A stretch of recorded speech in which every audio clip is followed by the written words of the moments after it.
world has changed. America has changed.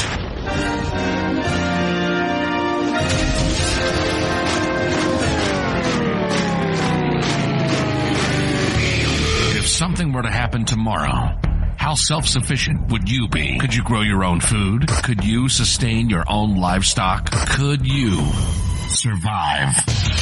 This is the We Grow Our Show with Nick and Don. Nick and Don talk about everything from politics to planting. They cover techniques, methods, and tips on how to not only survive, but thrive. Visit the website at WeGrowOurs.com. Lock and load. This is the We Grow Our Show. Get your grow on. Welcome back to the We Grow Our Show. We got a big old pile of steamy awesomeness for you. Love it. Get your pitchfork. The topic of today's show is composting. And before we get into the thick of it, let me tell you about some crap going down in northern... Oh, you are full of it today. Yeah. Wow. Full of fun. Some crap going down in Northern California. I am a big fan of Whole Foods. They're awesome. As am I. I like Whole Foods. And I'm a big fan of rabbit because it's delicious and I grow a lot of them. Yummy. Whole Foods started carrying rabbit in Northern California, so round of applause to them. Or drum roll, whatever.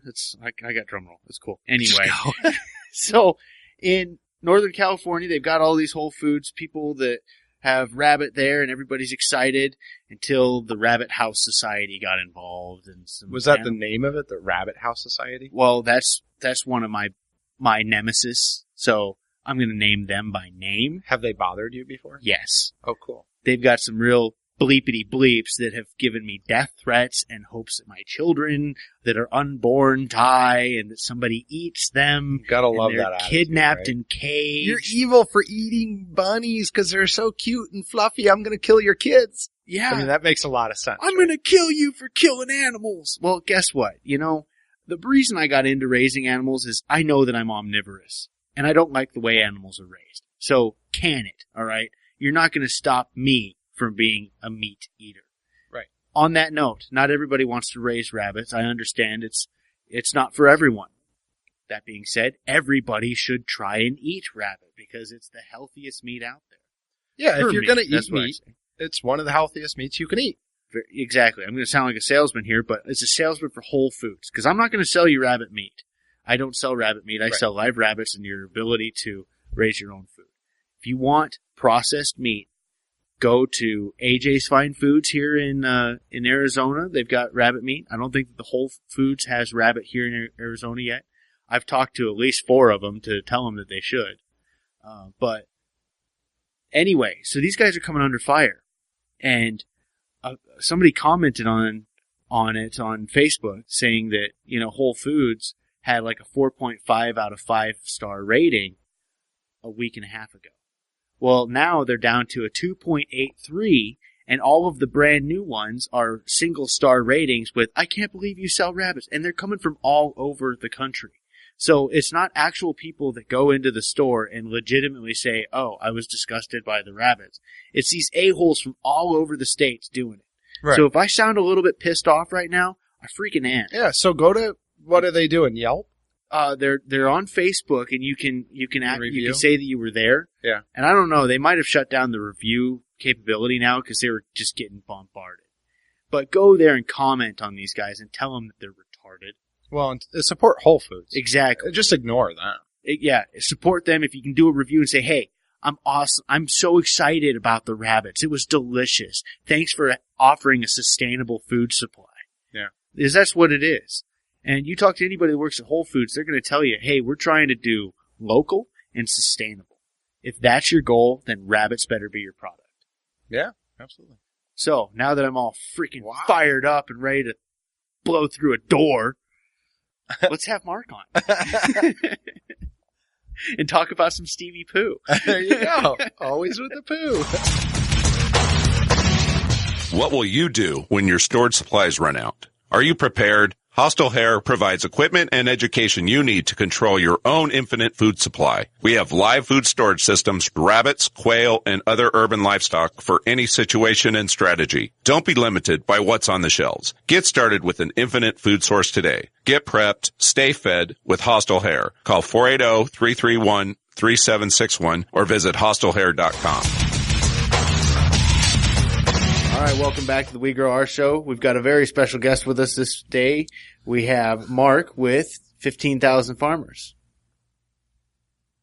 How you doing? Thanks, guys. Thanks for having me. Doing great. You got a little rocky there. I'm not exactly smooth. This isn't. I'm not good with the words. So, but that's all right. When it comes to learning how to work in the dirt, sometimes to be real articulate's not real helpful. Yeah, we can tell you're not really good with the words. Oh man! Sometimes I wish I was the one that did the editing, but Mark, we'll let it slide. I will tell you that Nick is into poop, and he likes rabbit poop. He might not be good with words, but he's good with rabbit poop, and I think I've used rabbit poop for composting, and that's what you're going to help us with today is composting. So, tell me about how you got started in composting, and then we'll kind of move on from there. Yeah, I got started kind of accidentally composting about probably 13 years ago. I just bought my first house, and being a little more kind of aware of sustainability issues and things like that, I kind of started to explore how I was going to make my home more livable and more sustainable. And I did a little bit of investigation, but I'm not a person who does a ton of research before I begin stuff. I like to try and get it wrong a whole lot first and learn painfully. So I really just started composting by taking, my lawn waste and stacking it up against, my neighbor's chain link fence. And, over time, I didn't really know what I had. I just knew that I wasn't throwing that stuff away. But I did notice that if I dug into it a bit, I'd find some really nice, really black, rich something. It looked like soil to me. I didn't really know what it was, and I didn't do a ton of research, but I started using some of that stuff in my ornamental plantings. I didn't grow food at the time, or at least not much. And so I just started using it around bushes and shrubs and flowers and things. And I noticed that the plants really liked what I had. And then, I'll try to make this a short story instead of a long one, but, by about 2008, I started getting involved with an organization that Gary, Heine founded here in Louisville. There was a sustainability, concern called, Breaking New Grounds. And what Gary was doing at the time is he was taking tons and tons of coffee waste from his coffee shops, and he was trying to figure out a way to keep that stuff out of the landfill, because as we all know, there's no more away, right? When people say, I'm going to throw something away, well, away doesn't exist anymore. And so Gary away wanted is to knocking solve, at the door now. Right. Well, yeah, away is just full of shit now. Pardon my language. But,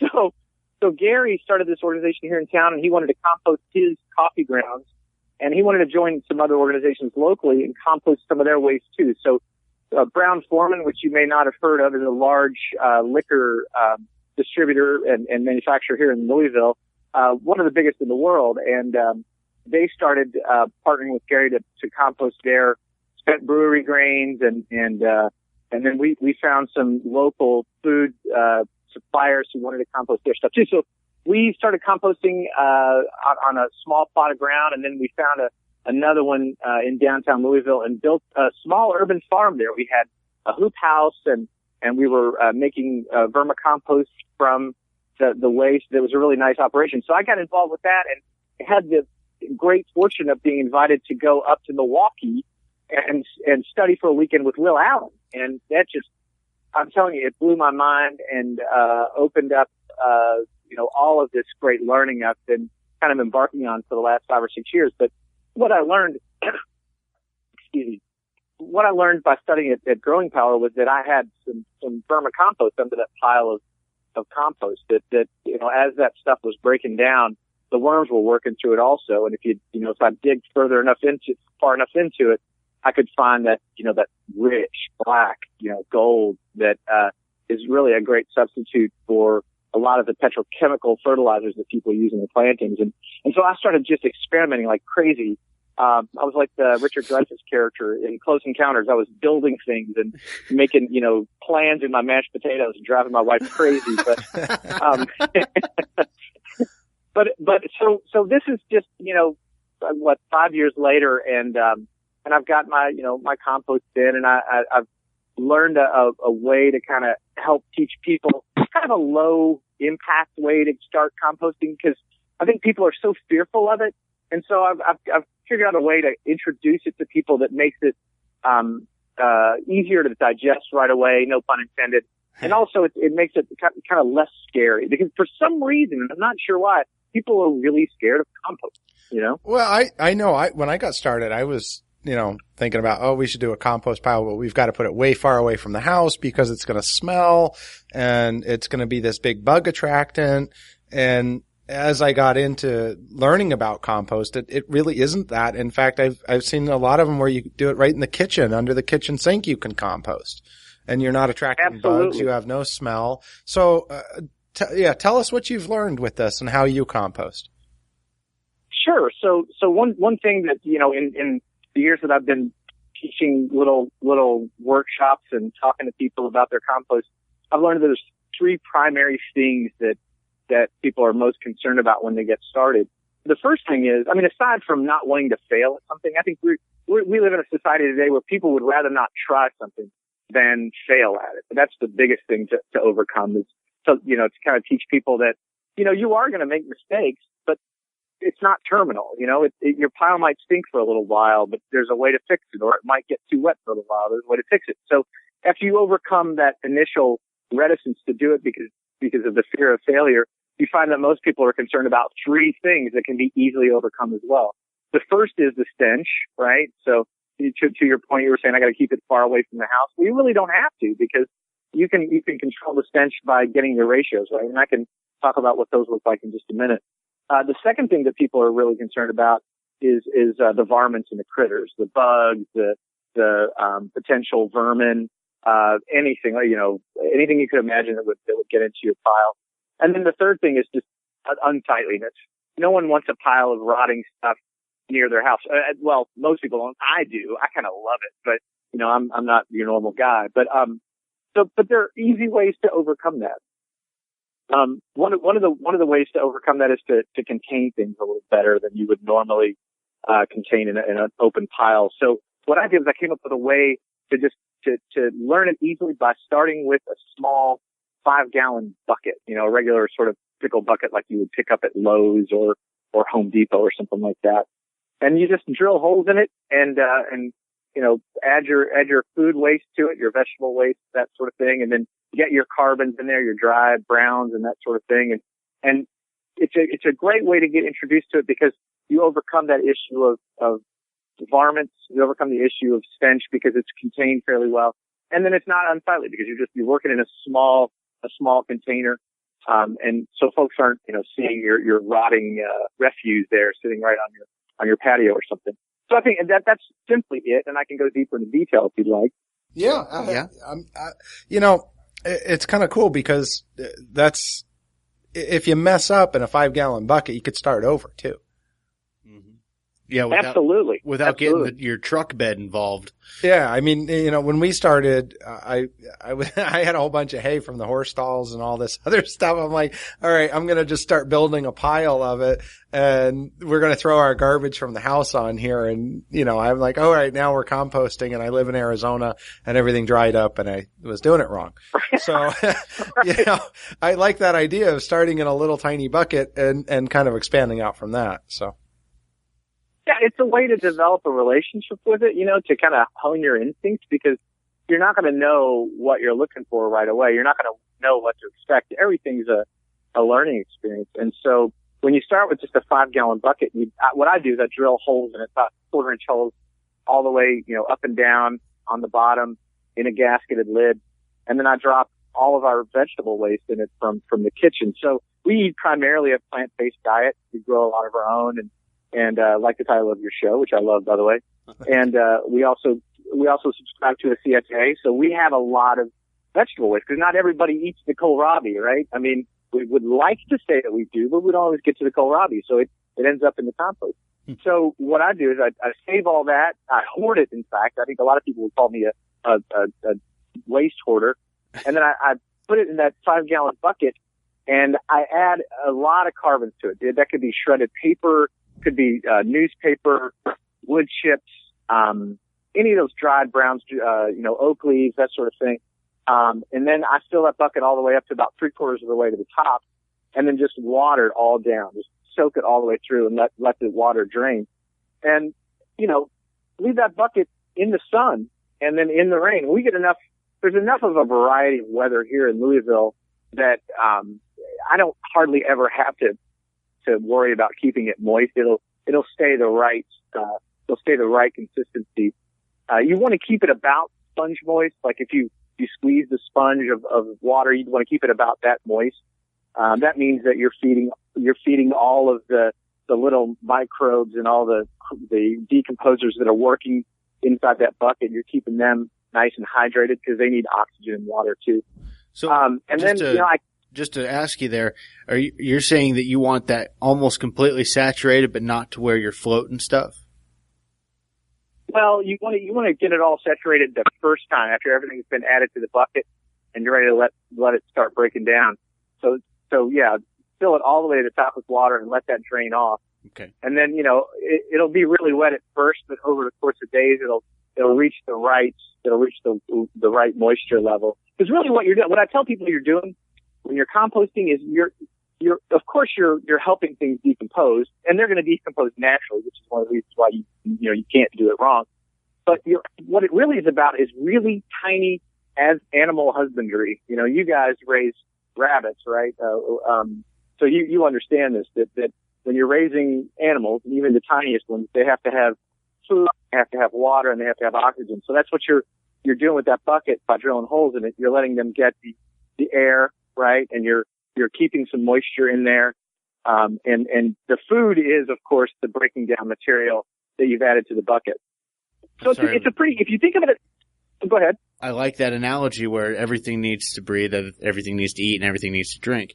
So would you say the water is kind of a carrier for all of that in the bucket as well? The water keeps keeps the microbes and all the decomposers fed, all the bacteria, keeps them hydrated. Because if you have too much, you can get an anaerobic situation. So you don't want too much water. Okay. You'll kill all those guys. Yeah, and that won't be too good. You'll just have stink. But the reason I'm asking so much is our seasons here are hot and hotter. So it's keeping things moist. You're talking about leaving it in the sun. We could hit 170 easy inside of one of those buckets.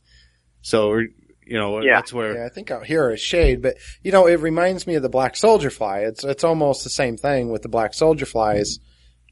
As far as I'm guessing you want to keep it out here. It would be in the shade. So, you don't want to get too hot or direct sun because the water is going to go away. You want to keep it moist, like a damp sponge that doesn't quite drip when you wring it out, and keep everything kind of. It sounds just like doing black soldier flies.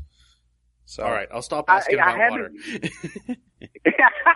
Well, guys, I hadn't thought about trying to do this in a much hotter, drier climate. So when I'm offering my expertise here, it really is fairly limited climate-wise, and I feel for you guys. I mean, those are some brutal conditions. But I guess you could, you have to provide the right environment. It can't be a hostile environment because these critters that you're raising, they're really delicate. They're, bacteria.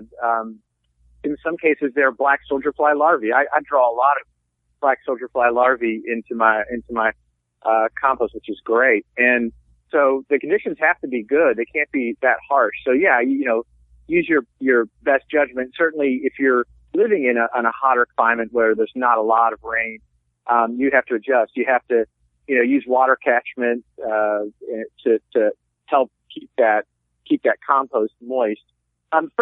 Really, just to back up for a second, when we're talking about composting in this really small bucket, this is kind of easy, right? I mean, you can control those conditions much easier. So as you get into bigger situations where you're composting in a 5x5 or 5x10 area, of course, everything changes. So I'm really kind of talking about an introduction to composting here. So if you're in Arizona and you're in a, you know, you're trying to compost, in the hot,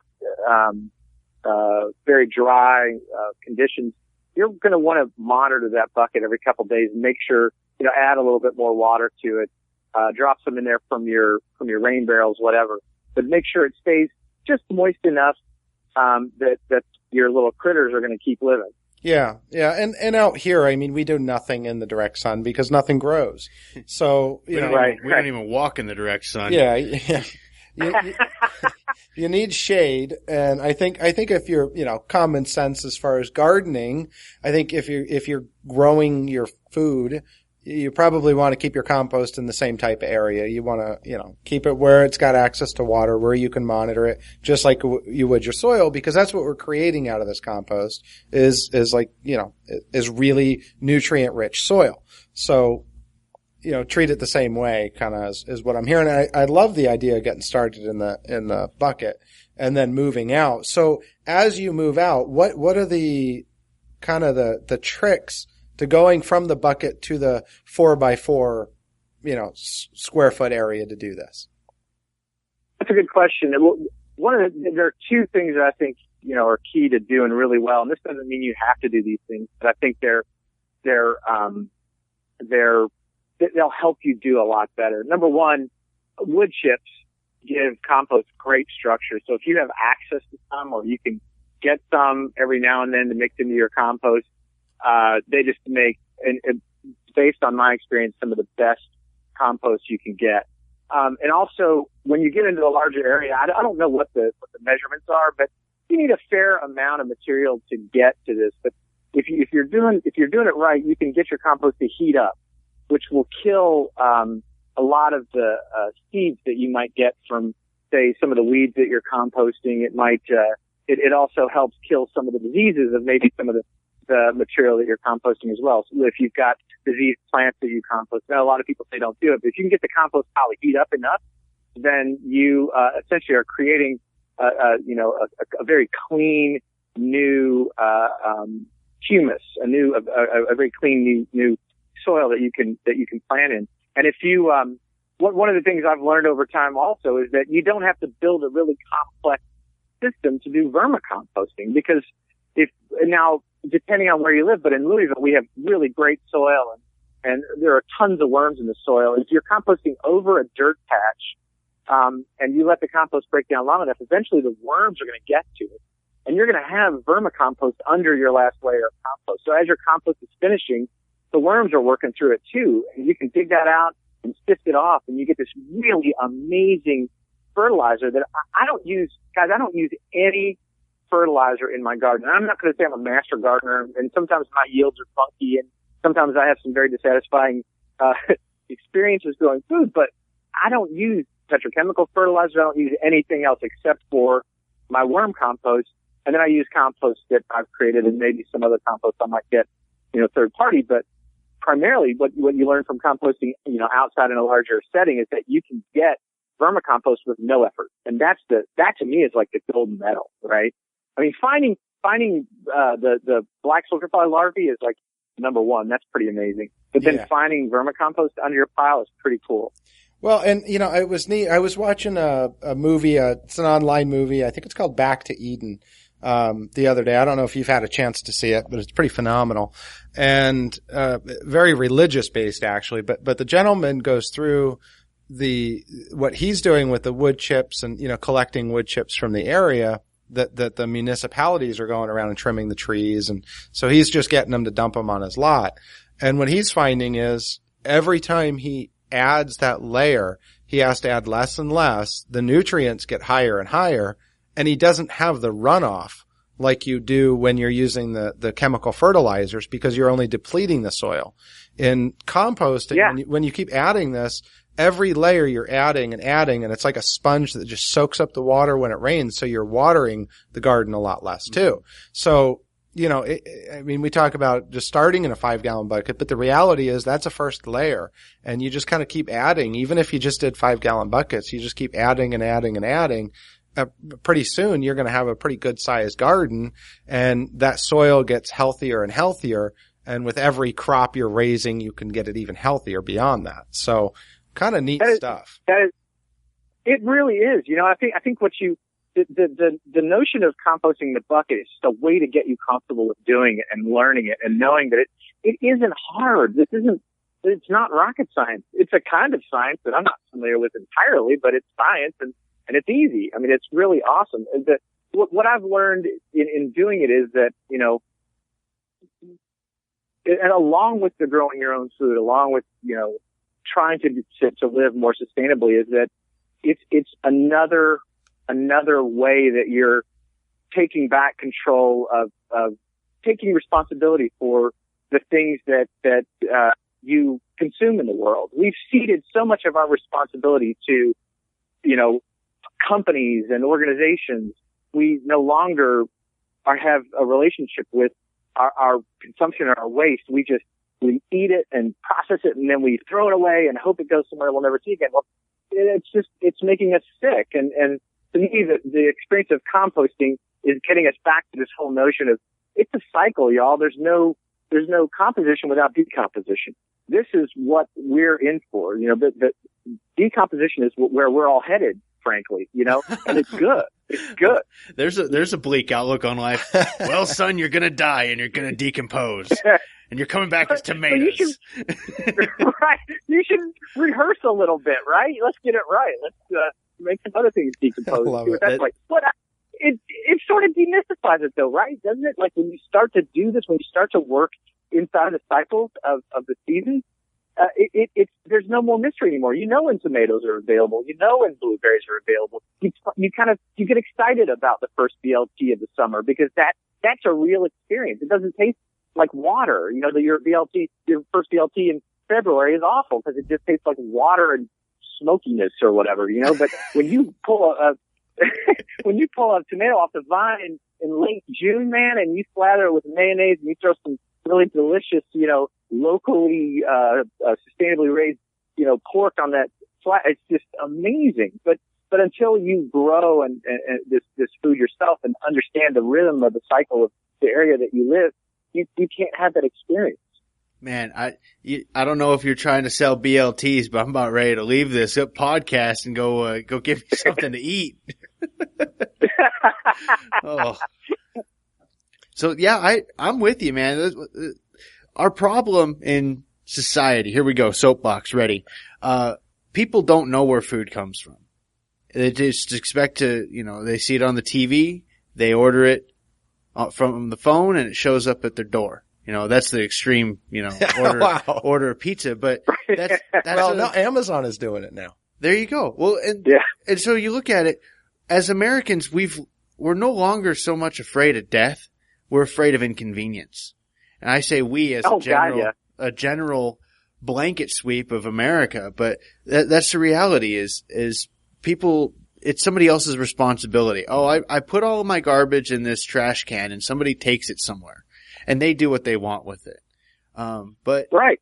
My motivation is I'm kind of a cheap SOB. I see that as money leaving my property.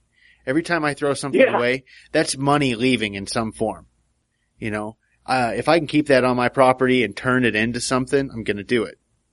And that's the definition of hoarding. You're right.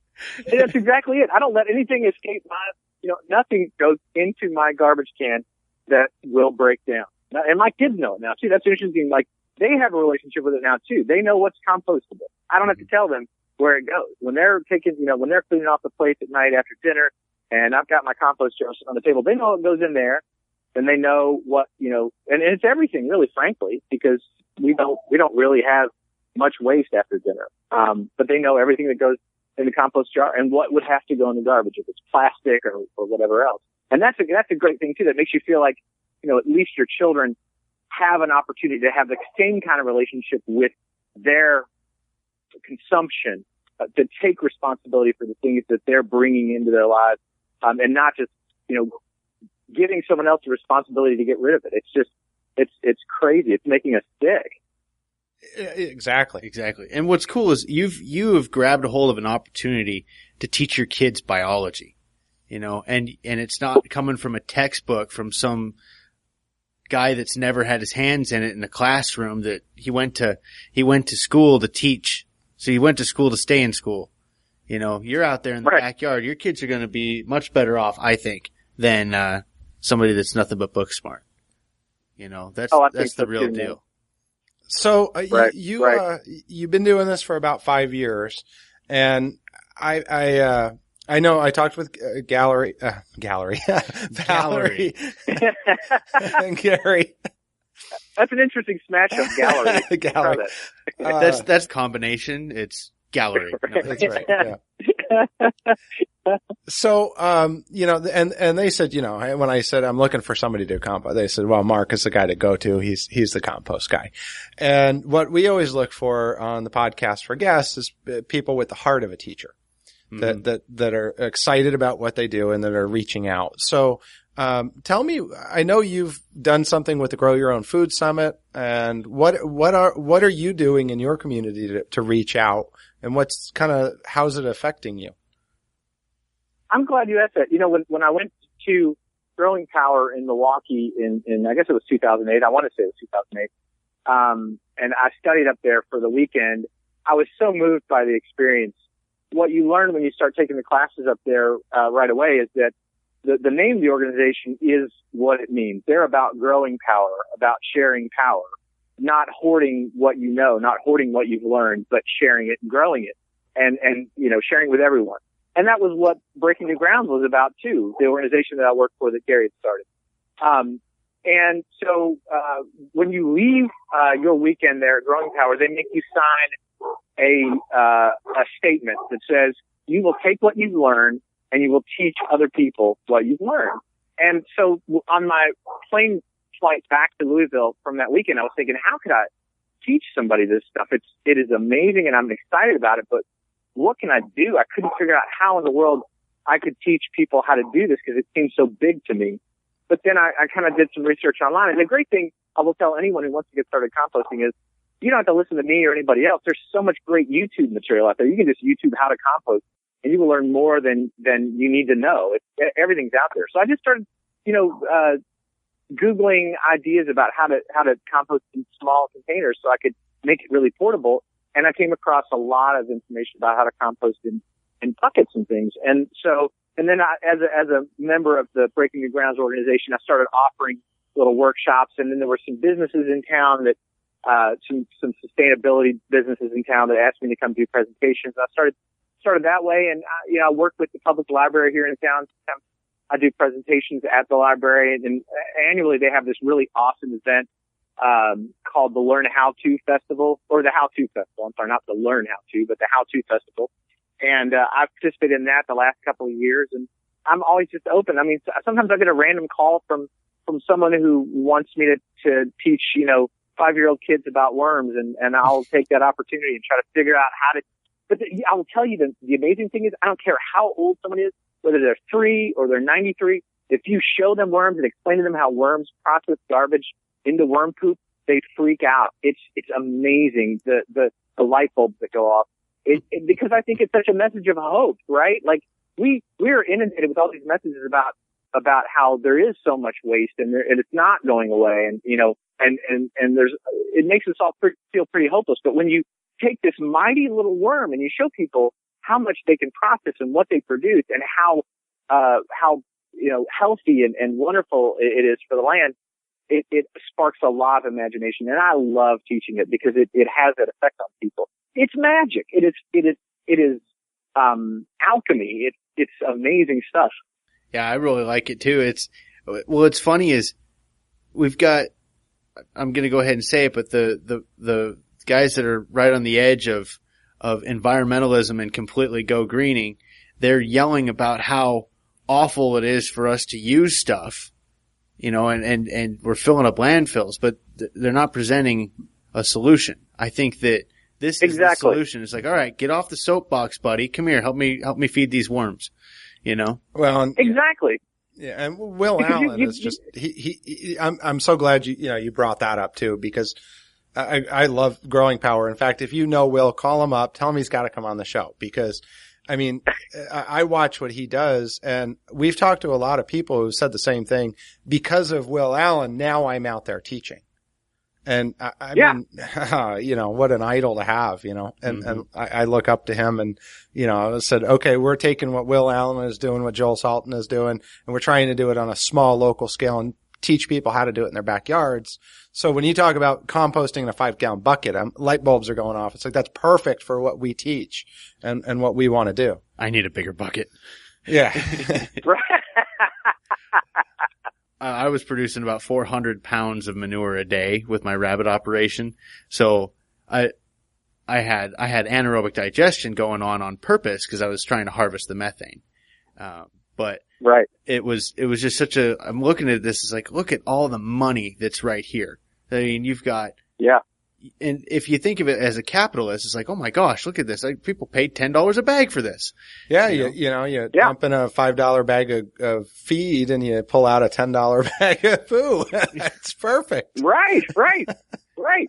And you hardly have to do any, I mean, I will say it's not that it's easy work because you can make it as hard as you want it. The more involved you get with your compost, the better it's going to turn out. So you can get really intense with it and turn it a whole lot. And, you know, I tell people it's like, you know, maintaining a fire. You want to make sure that all the edges of the wood are burning, right? So you got to turn it and stay active with it. But if you don't want to, it's still going to break down. It's the job of that stuff to break down and provide energy to other things, to plants and to us.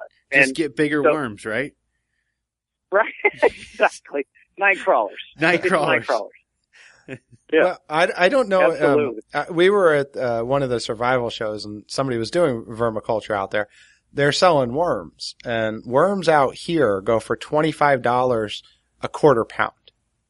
Just so you know. Oh, wow. I mean, that's, yeah, you know, they are gold out here. So if you're making a trip to Arizona, you give me a call. We'll go 50-50. I'll pay for your gas. We'll load up a truck. Well, you know, I will say one of the cool things, and you're bringing this up, and it makes me proud to be kind of, you know, where I'm from and learning the rhythms of this place. Farming is in my blood. My family's always been farmers, and I never had an interest in it. I didn't know anything about it, but now learning how to grow things and being humbled by it, because, you know, I make a lot of mistakes. I don't get it right all the time. For the last few years, I've had some head scratching problems with my tomatoes that frustrate me beyond the beyond. But it's made me really humble, and it's made me really, really proud to sort of be a steward of whatever little tiny postage stamp of land I have, because it points me, or at least it honors that tradition. I think that a lot of us around here grew up with. A lot of us are the product of farming families for generations, and this is great land. It's tremendous land down here. It's full of earthworms. It's very fertile. It's wonderful stuff. And composting is about making sure you're returning that fertility to the land. It's like paying it back. You know, it's feeding us, and we're treating it well, and we're paying it back. So I'm really happy about that for sure.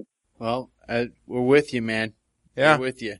It's cool to just have that one up on it. You know, I got a guy he's got 800 square feet. That's his apartment, and he's raising 1,250 pounds of rabbit a year. You know, he is. And what's funny is he's got snakes, and he's feeding snakes alongside of his family. But right, you can do this anywhere. If you've got an apartment with a balcony, you got enough to make food for your family. You know, there's ways of doing this. You're not, the only limitations are the ones you put on yourself. You know, they're I can't do that, I shouldn't do that, the rules say I shouldn't do that. You do it clean enough and smart enough, you can do it anywhere. Nobody's going to know. You can.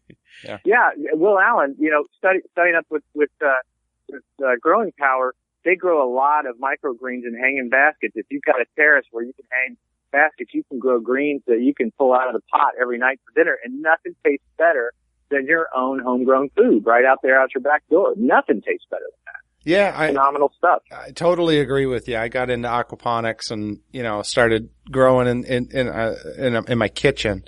And the food tasted so good, we had to keep going and go bigger and bigger and bigger. So I was going to say, it just feels good also to take that responsibility back. Like you were saying earlier, you know, you make a phone call, some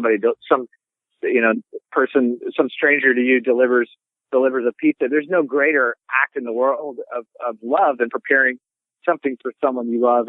And so growing that thing too is, excuse me, growing that thing before preparing it is even a more tremendous act of love. You know, and once you kind of get hooked on that, there's no turning back. You're good. You know, you're going to garden forever. You're going to farm forever if you're a farmer, because of that feeling of sustaining yourself and sustaining your family, your own labor. You know, it's not easy.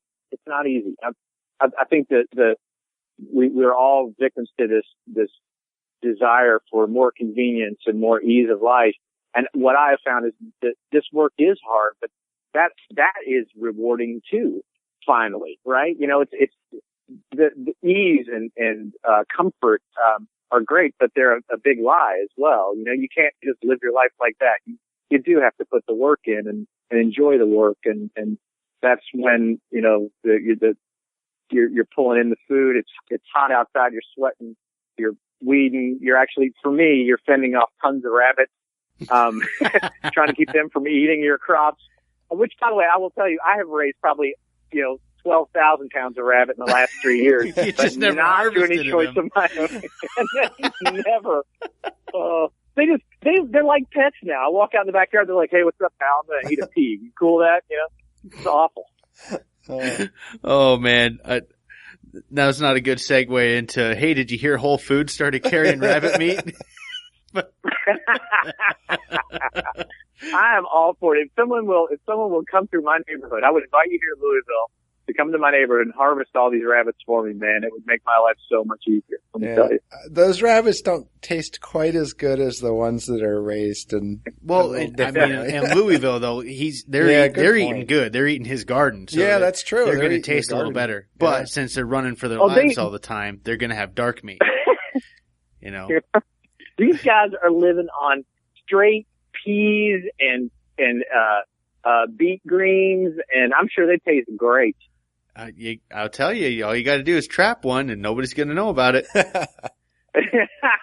So I got to ask you, what was the motivation to throw a big old pile of compost next to your neighbor's fence?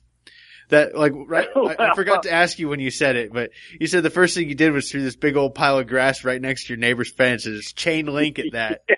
I'm thinking, man, was that the shot across the bow, or what happened there? I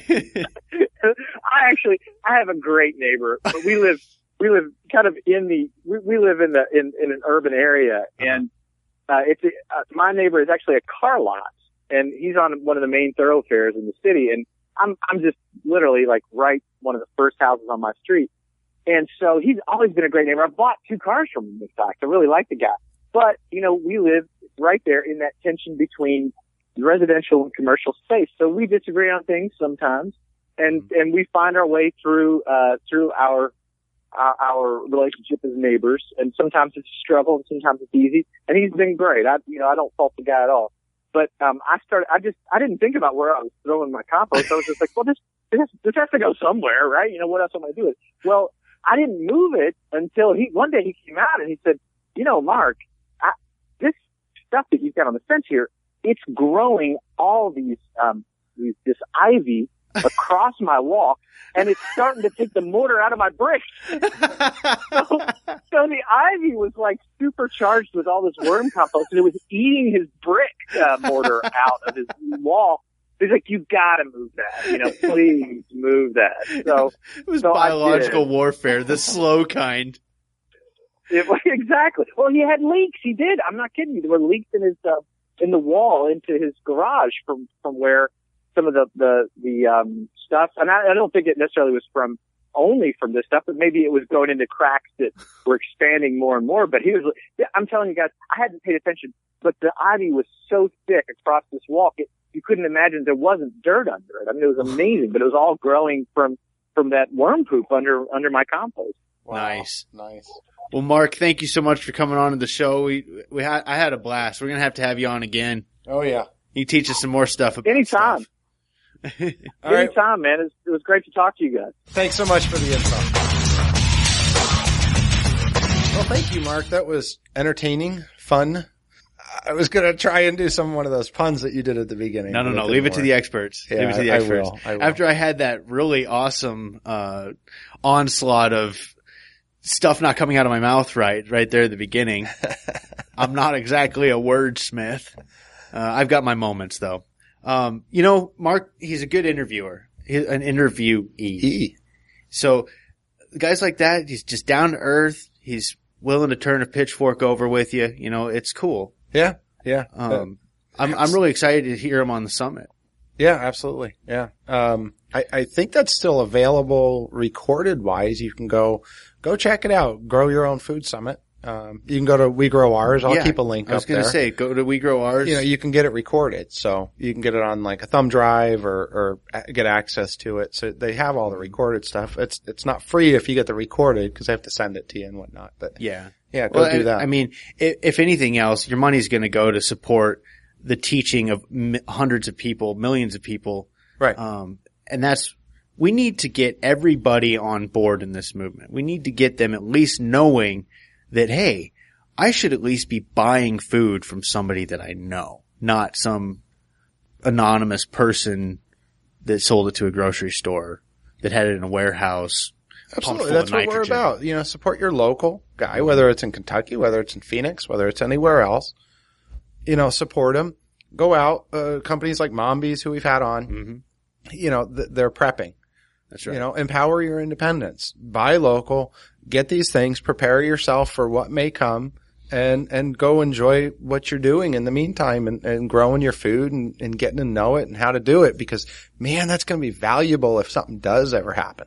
Yeah, I'll tell you right now. If we have widespread power outages, your cubicle job isn't going to do anything for you. Yeah. My copy repair job, how many people wants to send a fax when there's a zombie apocalypse? Well, and even if nothing happens, we need to bring food back to the person. It needs to be personal again. Exactly. And that's what Mark's doing. So, and he's really the start of it. If you think about it, you should probably know how to compost before you know how to seed. Yeah. And then once you know how to seed, have to know how to harvest and then reclaim seeds for, what do you call that? Seed planting. Storage?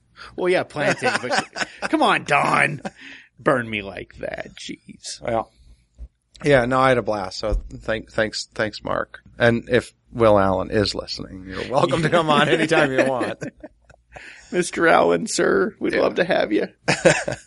No, it's funny. I'm from Wisconsin. I ought to cruise through Milwaukee one of these times when I'm back there and drop in and see his place. I'd love to do the class. He offers some big classes and stuff. And, it's not just doing the classes, meeting all the people that are in the class. Oh, yeah. Yeah. I mean, how cool is that? So you get to keep in touch with them. So, all right, well, let's go move on.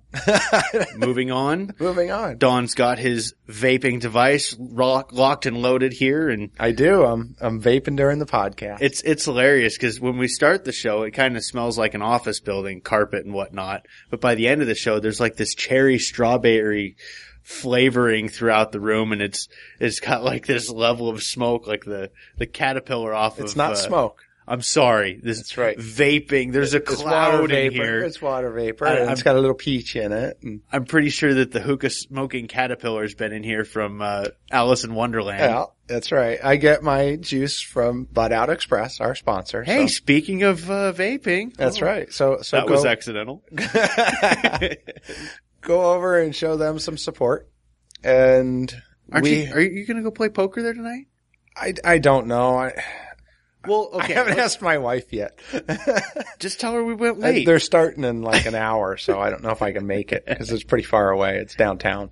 Well, there you go. If you're in town, I'd stop by there, get in with that group, the good group of guys. Oh, yeah. It's funny. I met a guy at a gas station. I was filling up and he was vaping. And I was like, hey, what flavor is that? And he told me what it was. I forget. It was like some atomic whatever. But I was like, hey, you ought to check out Bud Out. He's like, dude, that's where I got this. I'm like, oh, well, there you go. Did you hear about it on the We Grow Our show? What? And then I got to shamelessly pitch our show. Yeah. To a random guy at a gas station. I've done that a few times. Hey, you should listen to the We Grow Our show. You guys weed smokers? Well, one of us might be. I didn't know you smoked weed. No, I don't.